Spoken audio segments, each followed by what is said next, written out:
विजय ग्रंथ अध्याय 12वा प्रारंभ. श्री गणेशाय नमः. हे गणाधीशा गणपती मयुरेश्वरा विमल कीर्ती माझ्या हृदयी करुण वस्ती ग्रंथ कळसासनेही. ह्या तू ध्यान बुद्धीचा दाता, तू भक्त मनोरथ पूर्विता, विघ्न गणाते सहारिता, तूच एक गणराया, तू साक्षात चिंतामणी चिंतिलेले देशी जाणी. आपुल्या भक्ता लागुनी ऐसे पुराणे म्हणतात, माझ्या मनीची अवघी चिंता. लयासने एकदंता, लंबोदर पार्वती सुता, भालचंद्रा सिंधुरारी, असो बच्चूलाल अग्रवाला. होता एक अकोल्याला, धन कनक संपन्न भला मनाचाही उदार जो. त्याने हकीकत कारंजाची, म्हणजे लक्ष्मणपंत घोड्यांची, कर्णोपकरणी एकिली साची. तेने सांशक झाला ते खरे खोटे पाहण्यास, किंवा करी चितास. तो एके समयास महाराज आले अकोल्याला. येऊन बच्चूलाला घरी बैसले झाले घोट्यावरी, की गजानन साक्षात्कारी भक्ता आपुला जाणून बच्चूलाला आनंद झाला. तो समर्थांसी ऐसे वदला, आज गुरुराया वाटले मला, आपली पूजा करावी. ऐसे एकता भाषण न समर्थ तू कविले हे मान, जे साक्षात असे चिन्ह श्रोते संमती दिल्याचे. बच्चूलालाने तयारी तात्काळ केली ओट्यावरी, षोडोपचार हे अत्यादरी पूजन त्याने आरंभिले. प्रथमता घातले मंगला स्नान, नानाविध उटणी लावून, मग करविले परिधान वस्त्र पितांबर जरीचा, शाल जोडी अंगावरी, बहुमोल घातली काश्मीरी, एक जना जरीचा रुमाल शिरी, अभ्रेस्मी आणुनी बांधिला, गोफ घालिता गड्यात, सलकडी ती हातात, करंजा गदावी बोटात, मुद्रिका घातल्या नानापरी, बहुमोल हिऱ्यांची, वामकरी घातली स्पोची, रत्नजडित कंठ्यांची, कंठी शोभा विशेष, जिलेबी राघव दासे पेढे, नैवेद्यास ठेविले पुढे, त्रयोदश गुणी ठेविले विडे, एका लहान तबकात अष्टगंध अग्रजा अत्तर, सुवासिक लाविले फार, त्याने अवघ्या अंगभर गुलाब पाणी शिंपडिले. एका सुवर्णांच्या ताटी दक्षिणा ठेविल्या शेवटी, ती होती फार मोठी, रुपये होन मोहरांची, बेरीज करता 10,000, येईल किती साचार, ऐशी दक्षिणा होती थोर, किती वर्णन करू तिचे. श्रीफळ पुढे ठेवून विनयी केले भाषण, महाराज माझे इच्छी मन, राम मंदिरी बांधावया, या माझ्या ओट्यावरी. अडचण होत असे भारी, मंडप तो घालता जरी, उत्सवासी गुरुराया, त्या माझ्या मनोरथा पूर्ण करी ज्ञानवंता. ऐसे म्हणून ठेविला माथा, अन्य भावे पायावरी, त्यावरी साधू गजानन देते झाले आशीर्वचन. श्री जानकी जीवन तुझ्या करील पूर्ण हेतू, असो आज तू हे काय केले, मला पोळ्याचा बैल बनविले. हे अलंकार घालून भले, त्यांचे काय कारण, मी न बैल पोळ्यांचा अनाथ, अथवा घोडा दसऱ्याचा, मला या दागिन्यांचा काय सांग उपयोग. अरे हे अवघे विष, मला नको त्यांचा स्पर्श, या नसत्या उपाधीस माझ्या मागे लागू नको. अथवा तू मोठा श्रीमान, हे दाखवाया कारण, केलेस का हे प्रदर्शन, सांग मसी बच्चूलाला, जे आवडते जयासी, तेच द्यावे तयासी. मी वेड्या पिशा संन्यासी, नागवा फिरतो गावाभर, हे अवघेच तुला लख लाभ असो बच्चूलाला. तुम्हा प्रापंचिकाला या द्रव्याची जरूर, माझ्या यजमान भीमातटी उभा विटेसी या जगजेठी, तो काय माझ्यासाठी हे वैभव द्याया तयार नसे. ऐसे म्हणून काढिले दागिने अंगावरचे भले, चौबाजूस फेकियले वस्त्रांचीही तीच गती. 2 पेढे खाऊन निघून गेले गजानन, हा प्रकार अवलोकून केला श्लोक अकोल्यात बहुतांनी. त्यात काही कारंज्याचे लोक हजर होते साचे, ते म्हणती आपुल्या वाचे, अभागी आमुचा लक्ष्मण त्यांनी बच्चूलाला परी पूजन केले आपुल्या घरी परी कचरल्या अंतरी मोहधनाचा धरून वर घडीचे हे भाषण केले विनय दाखवून ते का समर्थाकारण समजणे अशक्य आहे हो जेवी पूजा दाभिकांची शब्दमयी असते साची पूर्तता महावस्त्रांची त्या होते त्याची अक्षतेने शर्करा खंड खाद्यानी ऐसे म्हणून विनिया वदनी कुचका दाना आणोनी ठेवी पुढे भुईमुंगांचा अशा दांभिक पूजनाने फलही त्याच स्वरूपांचे वाटोळे लक्ष्मणाचे याच कृतीने झाले हो हा बच्चूलाल धन्य धन्य जैसे केले भाषण तैसेच ठेविले वर्तमान जवाहून न आगडे आता यांच्या वैभवाला अहोट हा ना शब्द उचला संत कृपा झाली ज्याला तो सुखीच राहतेसे बच्चूलालाची लालांनी तपास केला अवघ्या अकोल्यास परीन लागला थाग त्यास समर्थांचा कोठेही असो एका पितांबर नावाचा शिष्य शिंपी जातीचा होता गजानन महाराजाचा शेगावी मठामध्ये त्याने सेवा बहुत केली तपश्चर्या फळा आली ऐसे एके दिनी ऐसी झाली गोष्ट एका मठात फाटके तुटके धोतर नेसला होता पितांबर ते पाहून गुरुवर ऐशा रीती बोलले अरे तुझे नाव पितांबर नेसला ना धडके धोतर ढुंगणास पाहती नारी नर ते तरी झाक वेड्या नाव म्हणे सोनूबाई हाती कथलाचाही वाडा नाही नाव पाहता गंगाबाई आणि तळफडेत हानेने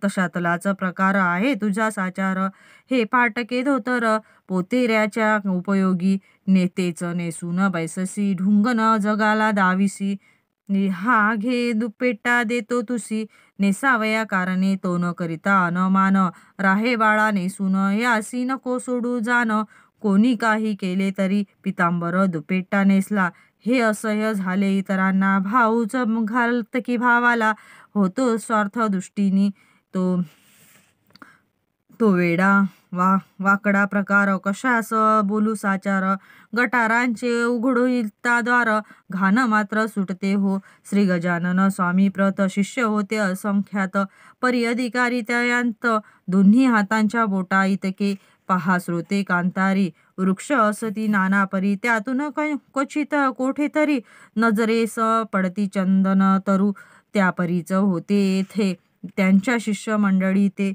काही शिष्य पितांबरा ते टोचू लागले निरर्थक हेच का तुझे शिष्य पण वस्त्र करीती परिधान जे का समर्थाकारण ल्यावयाचे उपयोगी तुझी भक्ती कडून आली तू खुशाल चंद अससी मुळी तू राहू नको ये स्थळी अपमान करण्या सद्गुरूंचा तै पितांबरा म्हणाला मी न गुरूंचा अपमान केला उलट मान ठेविला आज्ञा ऐकून तयांची वस्त्र हे मज त्यांनी दिले नेसावया सांगितले तेच मी हो परिधान केले ही का झाली अवज्ञा ऐसी भवनी ती न भवती झाली शिष्यात ते माजली ती मिटवावया माव केली ही ऐशा रीती गजाननी पितांबरास म्हणती गुरुवरा तू येथून जावे दूर जाणते मूळ झाल्यावर आई त्याला दूर ठेवी माझी कृपा आहे खरी हे पितांबरा तुझवरी जा हिंडून भूमीवरी पदनतासी तारावे डोळ्यात आसवे आणून करुनिया साष्टांग नमन मागे पाहे फिरून सोडून जाता मठासी पितांबराला कोंडोलीसी बसला ना वनात आंब्यापाशी चिंतन चालले मानसी निज गुरूंचे सर्वदा तेथे होता रात्रभर उद्या येता दिनकर जाऊन बसला झाडावर मुंगड्यांची त्रासाने अवघ्या आम्रवृक्षावरी मुंगडे होते भारी लहान थोर फांद्यावरी आला पितांबर जाऊन परिनिर्भय के ऐसे सापडेना स्थान तयासी बसण्या जाना हेच कृत्य गुराख्यांना कौतुकास्पद वाटले ते म्हणाले आपापसात हा माकडा परिका रे फिरत, हा वृक्षावरी सत्य हे काही कळेना. लहान सान फांद्याला निर्भयपणे फिरून आला, परी नाही खाली पडला. हेच आहे आश्चर्य. दुसरा महारा म्हणाला, यात काही आश्चर्य वाटण्याजोगे नाही. गजाननाच्या शिष्या ठाई ऐसे सामर्थ्य असते रे. यावरून हा त्यांचा शिष्य असावा खचित साचा. चला हा येथ आल्याचा वृत्तांत सांगू गावात. गोपमुखे वृत्त कळले, कोंडोली ते लोक आले. आम्रवृक्षापाशी भले कोण आले, ते पहावया. म्हणाले पौरवांसी नर, हा ढोंगी असावा साचार. बळेच करतो वेडेपचार. गजाननाच्या शिष्या परी शिष्य गजानन महाराजांचा. भास्कर पाटील होता साचा झाला नुकताच अंत त्याचा. अडगाव नामे ग्रामात समर्थांचे शिष्य येथे येतील कशास. बडे करण्या उपवास सोडून बर्फी पेढ्याला पुसून एकदा यास पहावे. तो काय म्हणतो ते ऐकावे, मग खरे खोटे ठरवावे. उगीच तर्क नाही बरा. एक मनुष्य पुढे झाला, पितांबरासी पुसू लागला. तू कोण कोठील कशाला, गुरु तुझा कोण असे. पितांबर बोले त्यावर, मी शेगावाचा राहणार. मी शिंपी पितांबर, शिष्य गजानन स्वामींचा.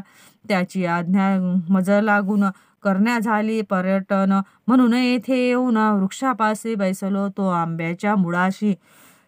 मुंगडे होते बहुवसी, म्हणून बैसलो फांदीसी. वृक्षावरी जाऊन ऐसे ऐकता तद्भाषण.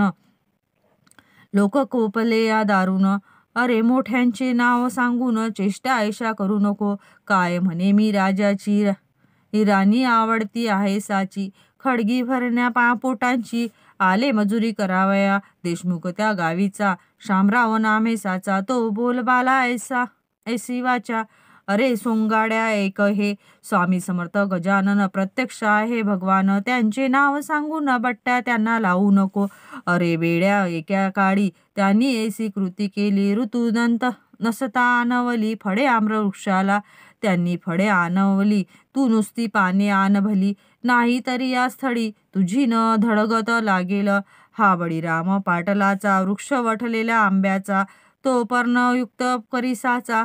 आमच्या खत काळी ऐसे न जरी करशील तरी मार खाशील. खरा असल्यास होशील वंध आम्हा कारणी.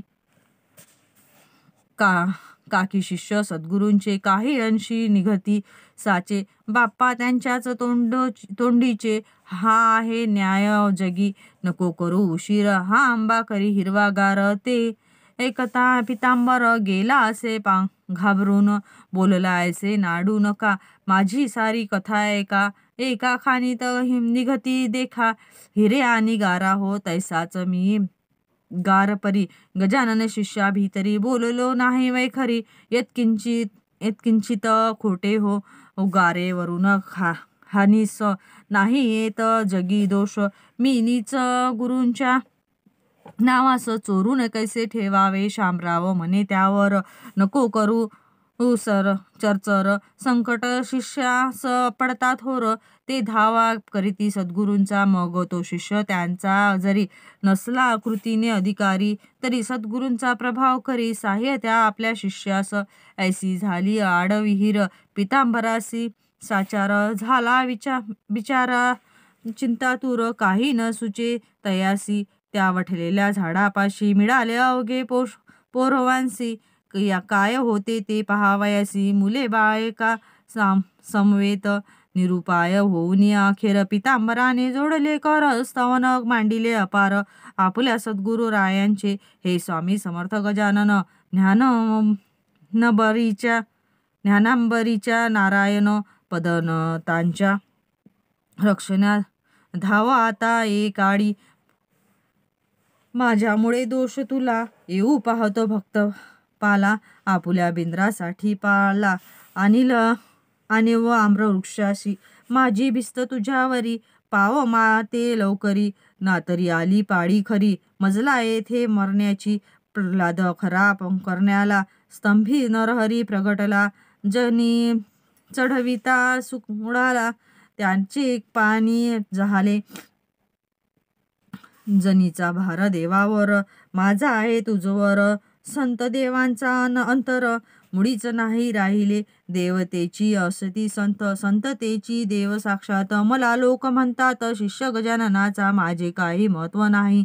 ते अवघे तुझ्या ठाई, पुष्पामुळे किंमत येई. जगी सूत्राकारणे, तू पुष्प मी आहे सूत. तू कस्तुरी मी माती सत्य, तुझ्यामुळेच आले येथ संकट हे माझ्यावरी. आता न माझा अंत पाही, गुरुराया धाव घेई. या वठलेल्या वृक्षा ठाई, आणि परणे कोमल. लोकांस म्हणे पितांबर, करा सद्गुरूंचा नाम गजर. जय जय गजानन साधूवर, शेगावच्या अवलिया. लोक अवघे गजर करीती, तो पालवी फुटली वृक्षाप्रती. जननयनी पाहती, त्या अगाध कौतुकाला. कोणी म्हणती असेल स्वप्न, ते जे पडले आपणा लागून. पहा चिमटा घेऊन आपुल्याला करानी, चिमटे घेऊन पाहती, तो निमाली या स्वप्नाभ्रांती. यावरी कोणी ऐसे म्हणती, ही नजरबंदी असेल. गारुड्याच्या खेळात वांधा होती सर्प सत्य. खापऱ्या असून दृष्टीप्रत, त्याचे रूपे दिसती किती की. तो हे भ्रम निमाला, तोडून पाहता पर्णाला. फांद्या वाटे फांदी वाटे तत्काळ आला, चिक शुभ्रसा बाहेर. मग मात्र खात्री झाली, वाळल्या वृक्षा पालवी फुटली. श्री गजानन माऊली खरीच आहे महासंत. आता पितांबरा विशी शंका न धरणे मानसी. चला घेऊन गावांसी. हा त्यांच्या शिष्य शे ते याच्या योग्य करून. कधी तरी गजानन येतील कोंडोली, कारण वासरासाठी गाय जैसी. ते अवघ्यांनी मानवले पितांबरासी, मिरवित नेले. ऐसे जेव्हा दिव्य झाले, तेव्हा भाव उदेला. जैसा समर्थांनी आपुला शिष्य कुटुंब गावी पाठविला. कल्याण नामे करून भला, कल्याण करण्या जगाचे. तैसेच केले गुरुवर्ये श्री गजानन हे साजिरे. उदेले हे भाग्य खरे, त्या कोंडोली गावचे. श्रोते अजूनपर्यंत तो आंबा आहे कोंडोलीत. इतरांपेक्षा असंख्यात फळे येती तयाला. त्या पितांबराचे भजनी, कोंडोली गाव लागला जाणी. येथे जाईल हिरकणी, तेथे मी ती मोल पावे. मठ पितांबराचा कोंडोलीत झाला साचा, आणि अंतही तयाचा ते ठाई झाला हो. आता इकडे शेगावात महाराज आपल्या मठात एके दिवशी उद्विग्न चित्त होऊन या बैसले. शिष्य त्यांचे कारण पुसू लागले कर जोडून. महाराज आपुले मन काहो अस्थिर झाले. तै महाराज वदले लोकाला, आमुचा कृष्णा पाटील गेला, जो चिकन सुपारी आम्हाला रोज आणून देत असे. त्याची झाली आठवण, राम त्यांचा मुलगा लहान. आता सुपारी चिकन कोण देतो या ठाया. राम थोर झाल्यावरी करील माझी चाकरी. म्हणून मी या मठातरी आता न तयार राहावया. ऐसे महाराज बोलला. जना लागली चिंता. महाराजांचा विचार आता दिसतो येथून जाण्याचा. म्हणून कसेही करून जाऊन द्यावे त्या कारणे. चला आपण धरू चरण महाराजांचे येथे वेळी. ऐसा विचार मिळून केला. मंडळी आली मठाला. श्रीपतराव बंकटलाला, ताराचंद मारुती मंडळींनी धरिले चरण. महाराजा आम्हा सोडून तुम्ही आपुले ठिकाण राहण्याचे अन्य करू नये. तुमची इच्छा असेल जेथ तेथेच राहा. शेगावात परी सोडण्याचे मनात ग्राम हे आणू नका. तै महाराज वाणी निघाली. तुमच्या गावात आहे दुफळी, मला कोणाची जागा मुळी. नको येथे राहावया. जी कोणाची नसेल ऐसी जागा जरी द्याल, तरीच राहणे होईल माझे या शेगावी. ऐसी गोष्ट ऐकिली तेव्हा मंडळी चिंतावली. समर्थांनी आज्ञा केली मोठ्या पेचांची. आपणा कोणाच्या जागेत राहण्या तयार नाहीत. सरकार यांच्या प्रित्यर्थ जागा ती देईल कशी. भूषणा आपल्या साधूंचे सरकारास नाही साचे. बंकटलाल बोलला वाचे, ऐसे संकट घालू नका. सरकार धार्मिक कृत्याला जागा देईल ना, हा न उरला भरवसा तो आम्हाला हे राज्य परक्यांचे. म्हणून आम्हापैकी कोणाची जागा घ्या मागून साची. आहे तयारी आमुची ती तुम्हाला द्यावयास. समर्थे केले भाषण, काय हे तुमचे अज्ञान. जमिनीची मालकी पूर्ण आहे सच्चिदानंदाची. राजे कित्येक भूमीवर आजवरी झाले तरी, जागा कशाची सरकारी. हिचा मालक पांडुरंग. व्यवहार दृष्ट्या मालक पण येते राजा लागून. याचे नाही भूषण, तुम्ही प्रयत्न करा जा. जागा मिळेल प्रयत्न करिता. पुढे नका बोलू आता. हरिपाटलाच्या हाता यश येईल निसंशय. हरिपाटलाकडे आली मंडळी ती अवघी भली. त्यांच्या सल्ल्याने मागितली जागा अर्ज करून. बुलढाण्याचा सर्वाधिकारी साहेब होता नामे करी. त्याने 1 एकर जागा खरी अर्जावरून दिली असे. आणि ऐसे म्हणाला, तुम्ही 2 एकर रास्तव अर्ज केला. परी मी तरतूद तुम्हाला 1 एकर देत असे. तुम्ही 1 वर्षात जागा केल्या व्यवस्थित. तुमचा मी पुरविल होत. जागा आणिक देऊन या. तो ठराव सरकाराचा आहे दप्तरी नमूद साचा. समर्थांच्या वाणीचा प्रभाव खचित लोकोत्तर. मग हरी पाटील बंकटलाल निगते झाले वर्गणीला. द्रव्यनिधी क्षणात जमला आणि काम झाले सुरू. या पुढील अवघे वृत्त येईल पुढल्या अध्यायात. सत्पुरुषाचा पुरवी येण्यात हेत. देवर आहे तत्पर सदा. विठू पाटील डोंगरगावचा, लक्ष्मण पाटील वाडेगावचा, जगू आबासे गावचा हे पुढारी वर्गणीचे. श्रीदास गणू विरंचित हा श्री गजानन विजय नामे ग्रंथ. एका श्रोते सावचित्त निज कल्याण व्हावया. शुभम भवतु श्री हरिर्पणस्तु. इति श्री गजानन विजय ग्रंथस्थ 10मोऽध्याय समाप्त.